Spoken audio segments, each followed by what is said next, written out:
ইসলামের দ্বীনের মূল বিষয়টা হচ্ছে রূহানিয়ত, যেটাকে বলা হয় আধ্যাত্মিকতা বা তাসাউফ। এটা হচ্ছে ইসলামের মূল সুর।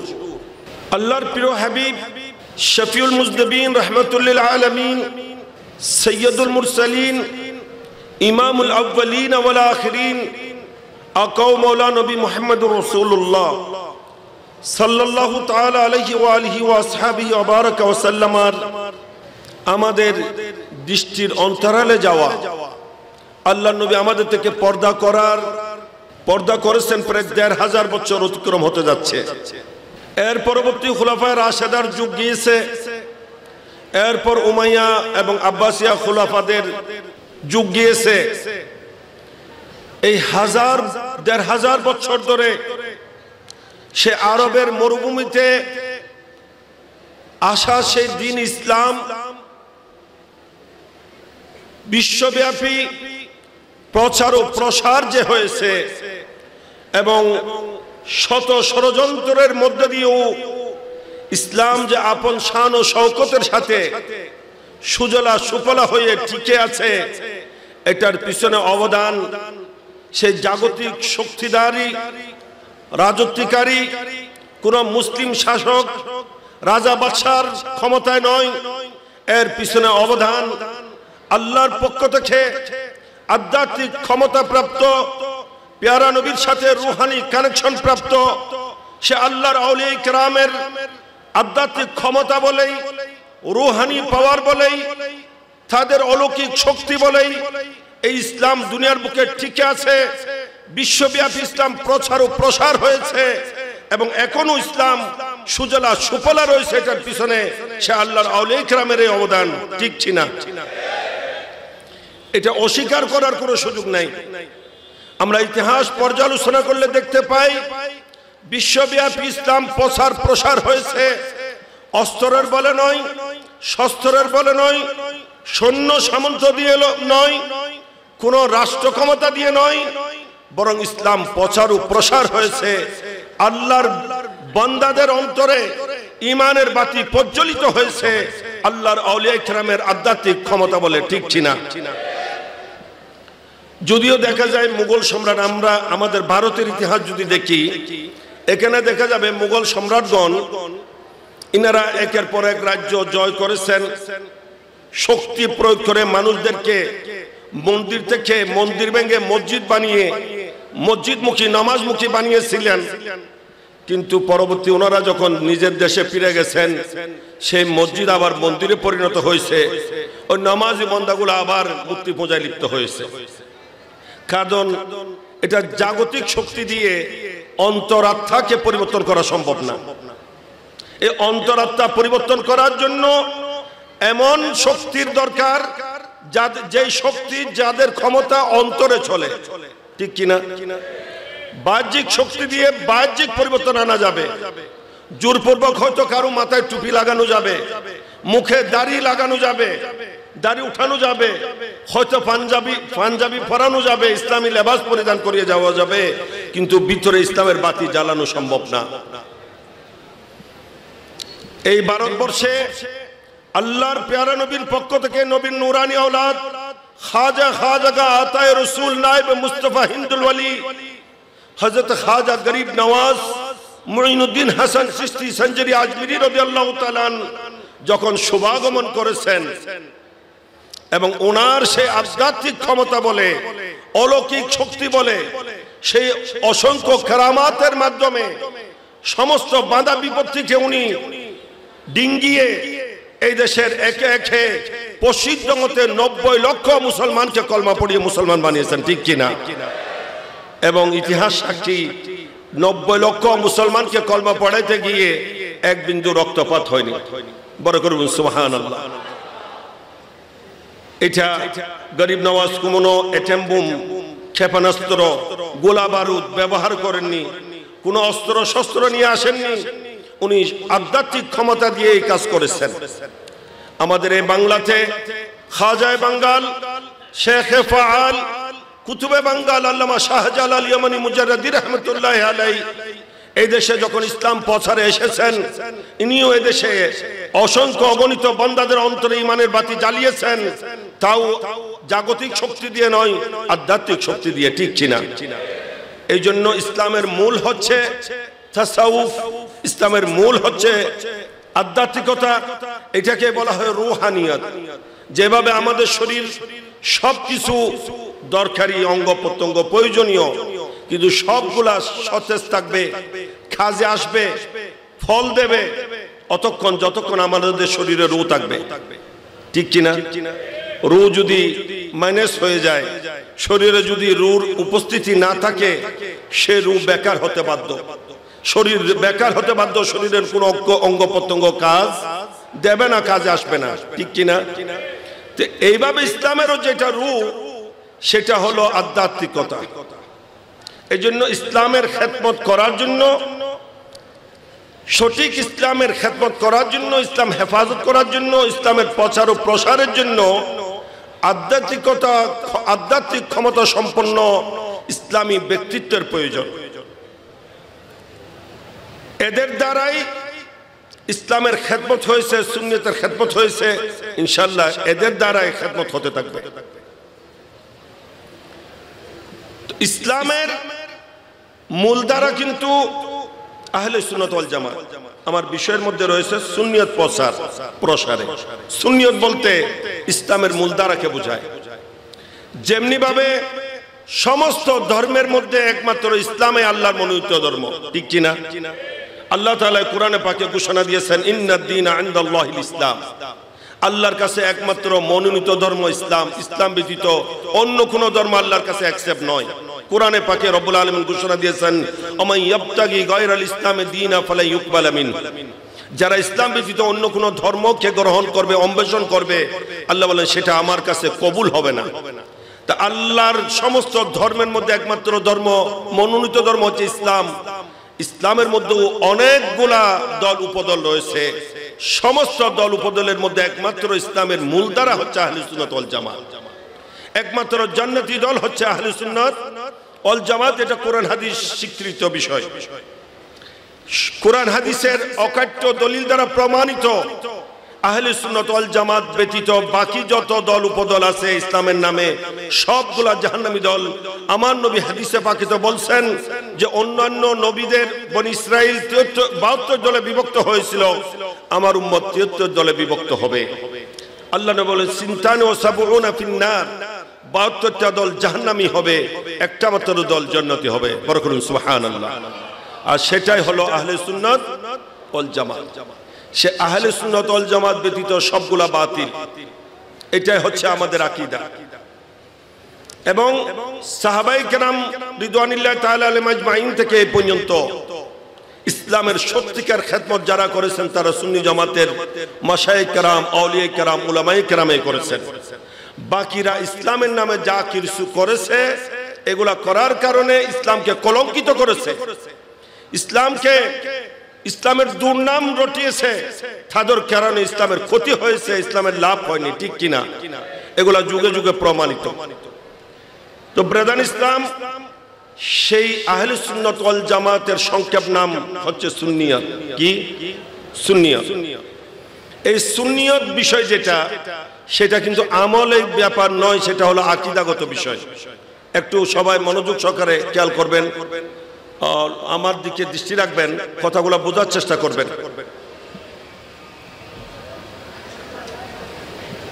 সুন্নিয়ত যেটা, সেটা কিন্তু আমলি বিষয় নয়, সুন্নিয়ত আকীদাগত বিষয়।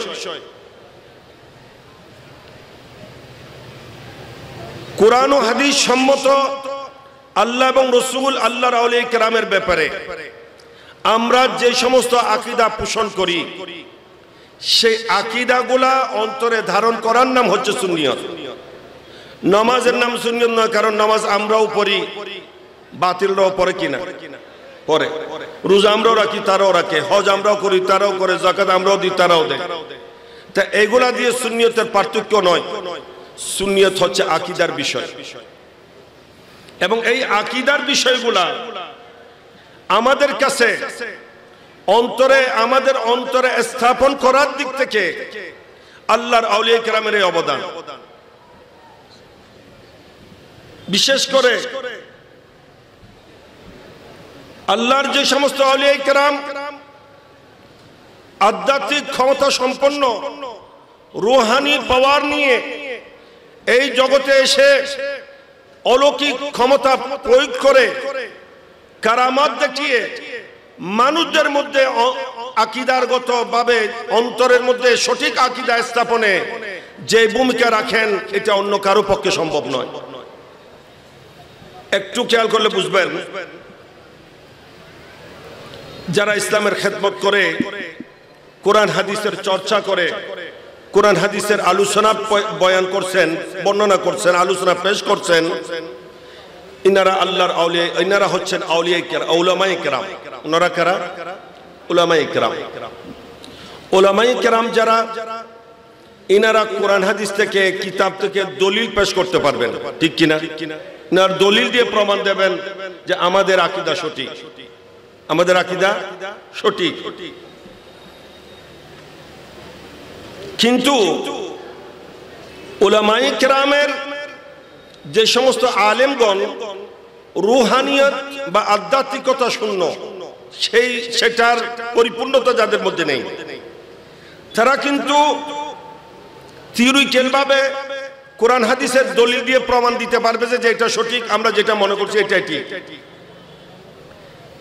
কিন্তু প্র্যাকটিক্যাল ভাবে সেটাকে সঠিক প্রমাণ করা, এটা ওনাদের পক্ষে সম্ভব না। এটা ওই সমস্ত আউলিয়া কেরাম, উলামায়ে কেরামের পক্ষে সম্ভব যারা আলেম হওয়ার সাথে সাথে, যারা জাহিরি জ্ঞানে পরিপূর্ণতা লাভের সাথে সাথে বাতিনি জ্ঞানেও পরিপূর্ণতা লাভ করেছেন, যাদের মধ্যে থিওরিক্যালও আছে, প্র্যাকটিক্যালও আছে, যারা দলিল দিয়েও প্রমাণ দিতে পারেন, যারা বাস্তবেও প্রমাণ করে দেখিয়ে দিতে পারেন। যেমন নাকি কোরআনে পাক থেকেই এই কথা প্রমাণিত হয় যে আল্লাহর আউলিয়া কেরাম ইচ্ছা করলে চোখের ফলক মারার আগেই চোখের ফলক মারতে যা সময় লাগে তারও কম সময়ের মধ্যেই 6 মাসের দূরত্ব থেকে রানী বিলকিসের সিংহাসন নিয়ে আসতে পারেন। ইনাদের এই ক্ষমতা রয়েছে, ঠিক কিনা? এটা কোরআনে প্রমাণিত, এটা কোরআন থেকে দলিল পেশ করা যাবে। কিন্তু এটাকে প্র্যাকটিক্যালে বোঝানোটা কঠিন। এই জন্য আমি একটা ঘটনা শুধু বোঝানোর জন্য বলছি। এক ইংরেজ কোন বাতিলপন্থীর হাতে ঈমান এনেছে, ইসলাম গ্রহণ করেছে, তবে উনি আগে থেকে ইসলামকে নিয়ে গবেষণা করেছে। ওনার কাছে ইসলাম সত্য মনে হয়েছে, ইনি ইসলাম গ্রহণ করেছেন। কিন্তু যাদের হাতে ইসলাম গ্রহণ করেছে তারা কিন্তু বাতিলপন্থী। উনি তাদের হাতে ইসলাম গ্রহণ করে তাদেরকে প্রশ্ন করেছেন যে আমি কোরআনে পেয়েছি যে কোন আল্লাহর ওলি যদি চায় চোখের ফলক মারার আগেই 6 মাস দূরত্ব হস্তক্ষেপ করতে পারেন। আমাকে এই জিনিসটা আমার বুঝে আসে না, আপনাদেরকে একটু বুঝাই দিতে হবে।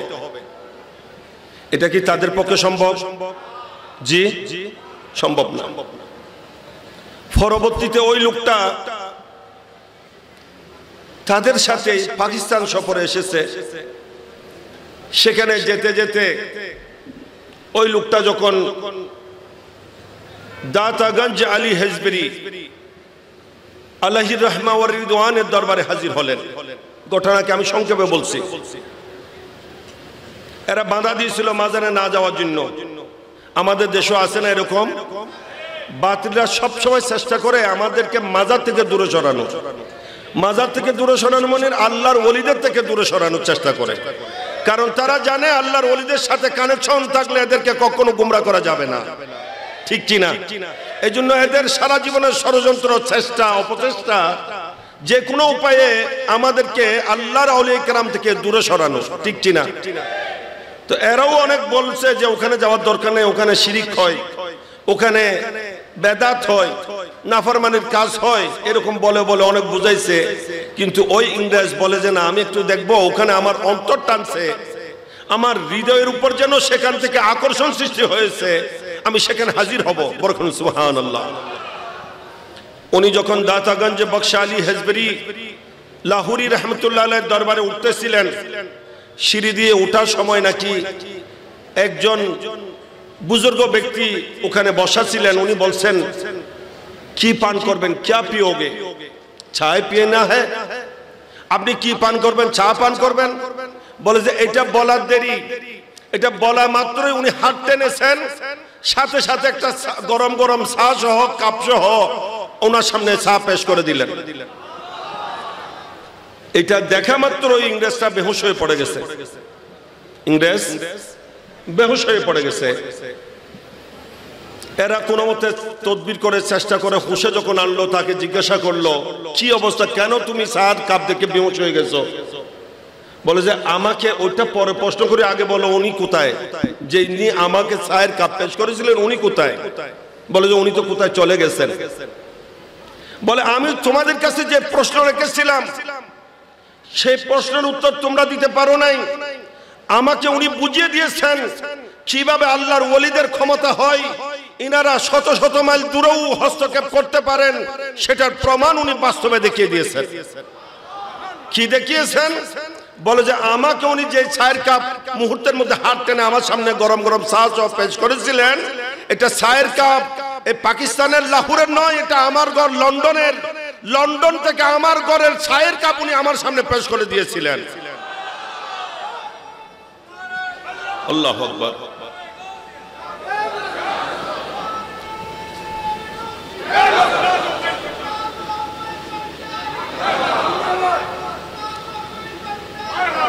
কোরআনে পাক থেকে প্রমাণ দেওয়া যাবে আল্লাহর ওলিদের এই ক্ষমতা আছে, কিন্তু সেটাকে প্র্যাকটিক্যাল প্রমাণ করার জন্য আল্লাহর ওলি দরকার হবে। উলামায়ে কেরাম থিওরিক্যাল প্রমাণ দেবেন, আর আউলিয়া কেরাম সেটার প্র্যাকটিক্যাল প্রমাণ করে দেবেন। সেটার প্র্যাকটিক্যাল প্রমাণ আমাদের গৌসে আজম মজবান্ডারি করেছেন কিনা? জি, ইনি এখানে তশরিফ ফরমা সেই কোদালার পাহাড়ে রাঙ্গনিয়ায় বক্তের উপর বাঘের আক্রমণ হতে যাচ্ছে। বক্ত জানে না বাঘ তাকে আক্রমণ করবে, কিন্তু আমার গৌসে আজম মজবান্ডারির নজরে আছে না নাই? দেখতেছেন কিনা? হস্তক্ষেপ করছেন কিনা? উদ্ধার করছেন কিনা? এইটাই হচ্ছে প্র্যাকটিক্যাল। বরকত সুবহানাল্লাহ। এবং আল্লাহর ওলি কেরাম গৌসে আজম মজবান্ডারি একটু আগে বয়ান হয়েছে, আমাদের আজহারি সাহেব মাদ্দাজিলুল আলী বর্ণনা করেছেন, গৌসে আজম মজবান্ডারি ইনি ওলি যেমন মহান, ইনি আলেমও ছিলেন মহান। ইনি কোনো হামাশুমা আলেম নন, ইনি একজন জগৎ বিখ্যাত মুহাদ্দিস ছিলেন। বরকত সুবহানাল্লাহ। যিনি যে মাদ্রাসায় লেখাপড়া করেছেন সেই মাদ্রাসায় আবার হাদিসের দরজ দিয়েছেন। ওনাকে লেখাপড়া শেষ করা মাত্রই সেখানে মুহাদ্দিস হিসেবে, শেখুল হাদিস হিসেবে ওনাকে নিয়োগ দেওয়া হয়েছিল। বরকত সুবহানাল্লাহ। তাই ওনাকে শুধু একজন ফকির মাওলানা মনে করলে হবে না, উনি জগৎ বিখ্যাত আলেম, জগৎ বিখ্যাত ওলি। ওনাকেই আমরা বলি না গৌসুল আজম, আমরা বলছি আমি কে, আমি বললে কি উনি গৌসুল আজম হবেন? জি, আমার কি হাইসিয়ত? আমার মতো নগণ্য অধম আমি, আপনি ওনাকে গৌসুল আজম বললে না বললে ওনার কিছু আসবে যাবে না। ওনাকে গৌসুল আজম যিনি বলেছেন ইনি কে সেটা একটু দেখতে হবে। উনি আর কেউ নন, এই দেশের সুন্নিয়তের বীর পুরুষ। এই দেশের সুন্নিয়ত প্রতিষ্ঠায় যার অবদান অনস্বীকার্য, ইমাম আহলে সুন্নাত সৈয়দুল মুনাজিরিন ওয়াইসুল করিনে সানি বিমার এশকে নবী আল্লামা শাহ আজিজুল হক ইমাম শের বাংলা রহমতুল্লাহ আলাইহি, যার রক্ত দিয়ে, যার মাথার রক্ত দিয়ে এই দেশের সুন্নিয়ত উনি প্রতিষ্ঠা করেছেন, সেই ইমাম শের বাংলা রহমতুল্লাহ আলাইহি বলছেন, এখানে যে শেয়ারটা দেওয়া হয়েছে এটা দিওয়ানে আজিজের শেয়ার, এটা ইমাম শের বাংলা রহমতুল্লাহ আলাইহির উক্তি। উনি বলছেন গৌসে আজম আ শাহে মজবান্ডারি ও চেরাগে উম্মতানে আহমদি। ইনি বলছেন ইনি শাহে মজবান্ডারি, শাহ আহমদুল্লাহ মজবান্ডারি কিবলা কাবা রহমতুল্লাহ আলাইহি, ইনি গৌসে আজম এবং ইনি আল্লাহর হাবিবের সমস্ত উম্মতের জন্য উনি চেরাগ হয়ে আলোকবর্তিকা হয়ে এসেছেন, সুবহানাল্লাহ। এবং উনি বলতেছেন, আমি যে ওনাকে গৌসুল আজম বলতেছি, ইমাম শেরবাংলা রহমতুল্লাহ আলাইহি বলতেছেন যে আজকাল অনেকে বলতে শোনা যায়, অনেক সুন্নি নামের কলঙ্ক, যারা গৌসে আজম মাইজভান্ডারীর উপর আপত্তি করতে চেষ্টা করছে, যারা গৌসে আজম মাইজভান্ডারীর বিরুদ্ধে কথা বলার দুঃসাহস দেখাচ্ছে, আমি মনে করি যদি এরা সুন্নি হয়ে থাকে, তারা এমন সুন্নি যারা ইমাম মানে না, তারা এমন সুন্নি যারা ইমাম মানে না। ইমাম না মানলে মুক্তদি হয়, যে ইমাম মানবে না সে মুক্তদি হতে পারে না, যে ইমাম শেরবাংলা রহমতুল্লাহ আলাইহিকে মানবে না সে কখনো এই সুন্নি হতে পারে না, ঠিক কি না? ইমাম শেরবাংলা রহমতুল্লাহ আলাইহির উপর আপত্তি করেছে, আমি আমার কানে এসেছে, এতদূর বলেছে যে ইমাম শেরবাংলা রহমতুল্লাহ আলাইহি ওনার কথা কি কোরআন হাদিস হয়েছে নাকি? বড় বলুন নাউজুবিল্লাহ।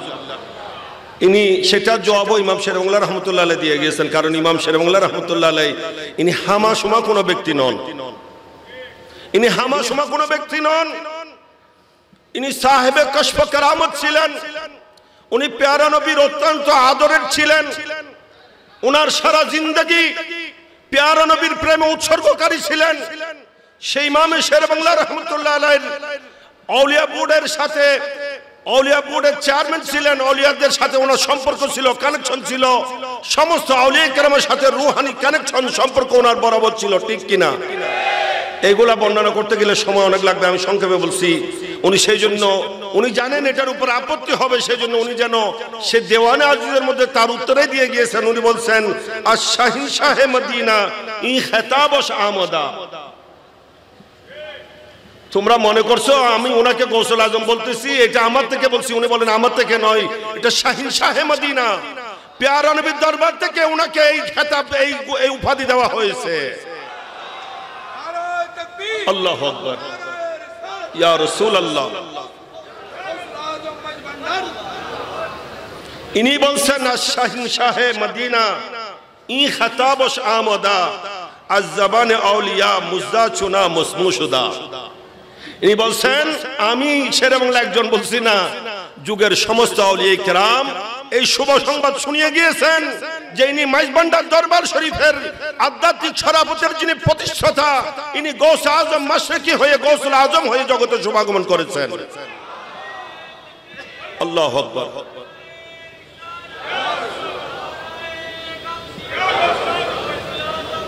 এবং ইনি সাথে আরো বলছেন, তাজ দু বুদা বদস্তে সরওয়ারে পয়গম্বরা এক নেহাদা বরসরে শাহে আহমদুল্লাহ বেগমা। ইমাম শেরবাংলা রহমতুল্লাহ আলাইহি বলতেছেন, হে জগৎবাসী শুনে রাখো, আল্লাহর প্যারা নবীর নূরানি হাতে দুইটা মুকুট ছিল। একটা মুকুট তো পীরান পীর দস্তগীর महबूब सुबहानी गौस आजम शेख सैयद अब्दुल कादिर जिलानी कुद्दसा सिरहुल अजीजेर नूरानी सेरे पाके देवा হয়েছে। আরেকটা তাজ গৌস আজম মাইজভান্ডারীর নূরানি মাথার উপর নবী ধারণ করে দিয়েছেন। বরকতুল্লাহ সুবহানাল্লাহ।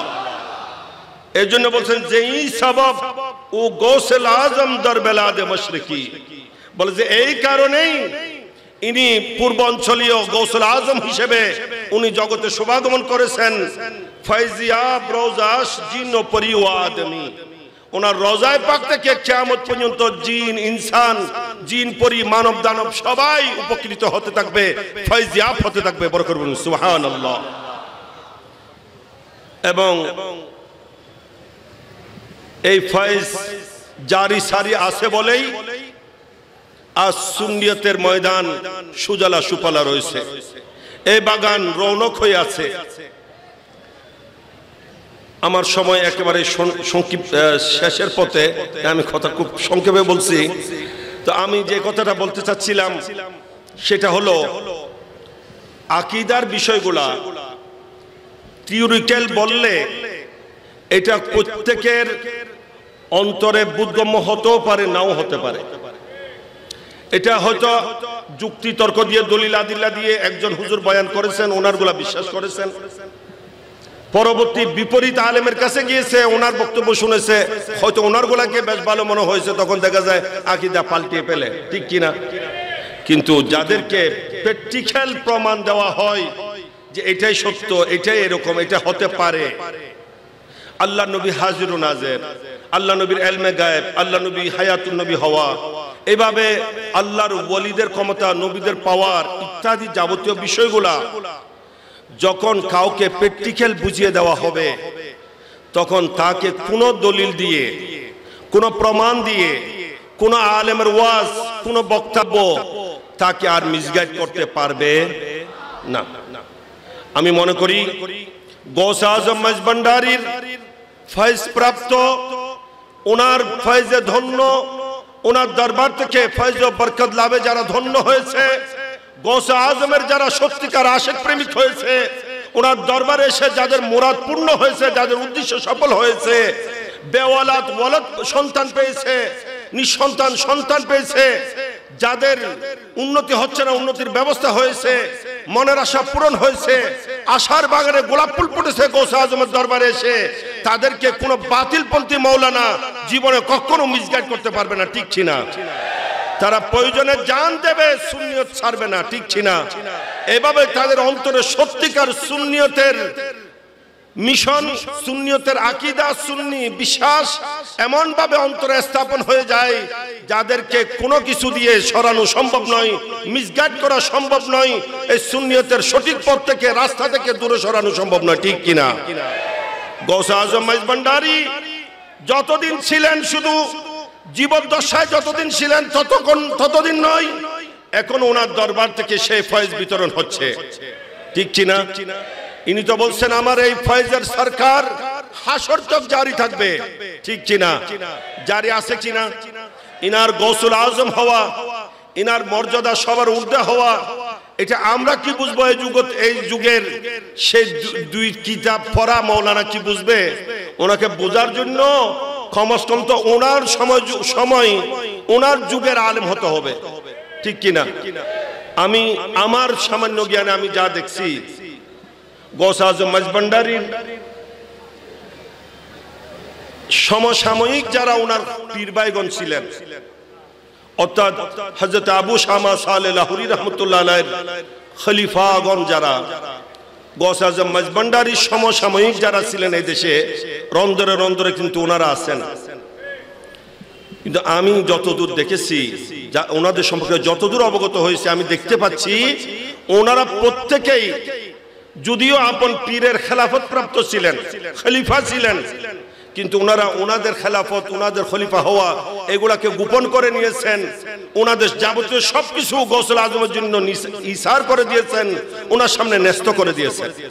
আমার আব্বাজান কিবলা আমিনে মিল্লাত ফকিহ বাঙ্গাল রহমতুল্লাহ আলাইহির জবানে আমি শুনেছি যে হযরত আবু শামা সালেহ লাহোরী রহমতুল্লাহ আলাইহি যখন ওনার জন্য খেলাফতনামা পাঠিয়েছিলেন, ওনার লাঠি মোবারক, জায়নামাজ, তসবিহ ইত্যাদি তবরুক হিসেবে পাঠিয়েছিলেন, তখন সৈয়দ আব্দুল নবী রহমতুল্লাহ আলাইহি বলেন এগুলো আমার লাগবে না, আমার ভাই সৈয়দ শাহ আহমদুল্লাহ মজভান্ডারীকে সবগুলো আমি দিয়ে দিয়েছি।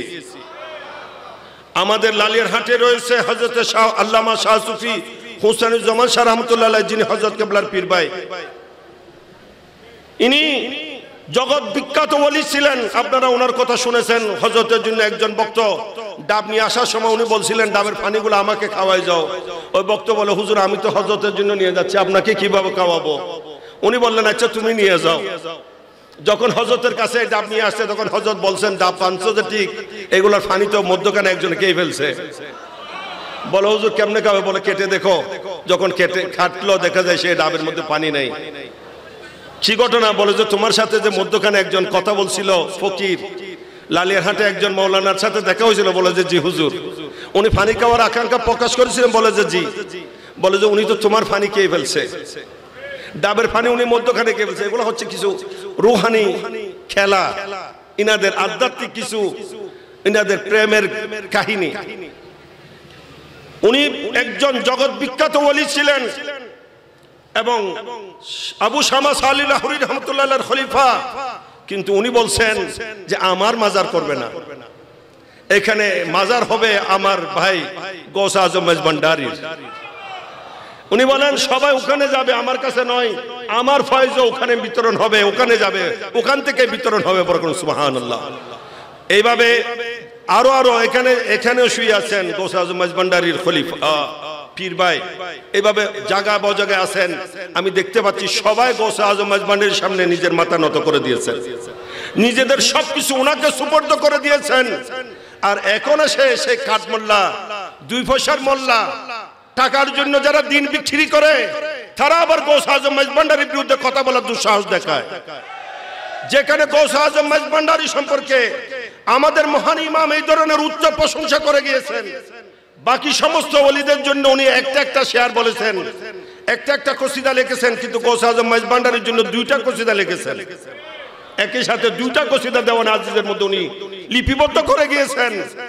আর সেই গৌসে আজম মাঝভান্ডারীর বিরুদ্ধে কথা বলে, অথচ ইমাম শের বাংলা রহমতুল্লাহ আলাইহি বলেন, আমিও এই সুন্নিয়তের খেদমত করছি, এর পিছনে অবদান গৌসে আজম মাঝভান্ডারী। আমি ওনার ফয়েজে ফায়জিয়াপ্তা হয়ে আমি এই ফয়েজ সুন্নিয়তের খেদমত করে যাচ্ছি। সেই জন্য উনি বলেছেন আমি কাদেরি, গৌসে আজম মাঝভান্ডারীও কাদেরি। তবে বলে যে আমিও কাদেরি, কাদেরিয়াম নারায়ে গৌসে আজম মিজানাম। আমি কাদেরি, আমি কিন্তু এই গৌসে আজম মাঝভান্ডারীর নারা স্লোগান দিতে থাকবো। আমি গৌসে আজম মাঝভান্ডারীর কি দিতে থাকবো? নারা দিতে থাকবো, স্লোগান দিতে থাকবো। দমে যে শাহ আহমদুল্লাহ কুতুবে আলম মিজানাম, আমার প্রতি নিঃশ্বাসে নিঃশ্বাসে কুতুবে আলম গৌসে আজম মাঝভান্ডারীর ওজিফা জপতে থাকবো, আমি নাম নিতে থাকবো। বড় করুন সুবহানাল্লাহ। ইমাম শের বাংলা রহমতুল্লাহ আলাইহি সেই কথা বলছেন, আর তুমি এসে সেখানে চোখ রাঙ্গানোর, বক্র চোখে দেখার দুঃসাহস দেখাচ্ছ। সাবধান হয়ে যাও, সতর্ক হয়ে যাও। এই দেশে সুন্নিয়তের খেদমত করতে হলে ইমাম শের বাংলা রহমতুল্লাহ আলাইহির কথা মতে এবং আমাদের সকল আকাবিরের আকীদা মতে গৌসে আজম মাঝভান্ডারীর নজরের বেলাইতে থাকতে হবে। ঠিক কি না?